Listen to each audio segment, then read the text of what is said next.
आईला साडी आणली या, वहिनीनं आणली आईला साडी. आणि मेन गोष्ट काय, आम्ही झाडावर आहे या.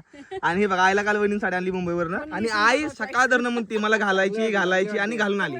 कशी वाटते? मला तर चांगली पण लय जड आहे. जड आहे मग भारी ना. तर हर हर महादेव भावांना 7 लाख आमचे मित्र मुंबईवरून आलेत.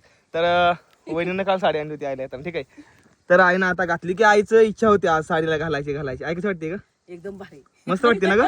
चांगली वाटते ना? कालपासून आईनं राहत नव्हतं की हा राईट काम केलं म्हणलं जरा नेसून बघू कशी दिसते. मनातली इच्छा आहे ना. मनात आलं तर करून टाकायचं. राईट. बिनधास्त.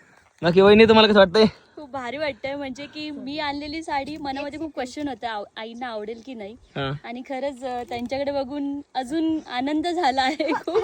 हा आणि ते खरंच खूप छान दिसत आहे. त्यांना साडी पण खूप छान वाटत आहे. भारी वाटते ना? हो खूप मस्त. ओके. आणि आम्ही इथं काय म्हणते, आम्ही इथं झाडावरती. कसं वाटतं या? खूप भारी. पण तुम्ही मुंबई मधलं वाटत नाही कुठं, कारण की तुम्ही डायरेक्ट झाडावर चालला, म्हणजे जोक नाही रे. मुंबईवरून आल्या झाडावर मुंबईवरून आला आणि झाडावर चालला. आम्हाला स्वप्न पडलेलं इथे चिंचेचं झाड आहे, तिकडे यायचं आपण झाडं आहे. आणि स्वप्नात चालला नव्हता, रिअल मध्ये पण चालला.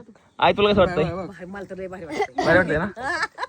बोला हर हर महादेव. हर हर महादेव. हर हर महादेव. हर हर महादेव. हर हर महादेव. हर हर महादेव.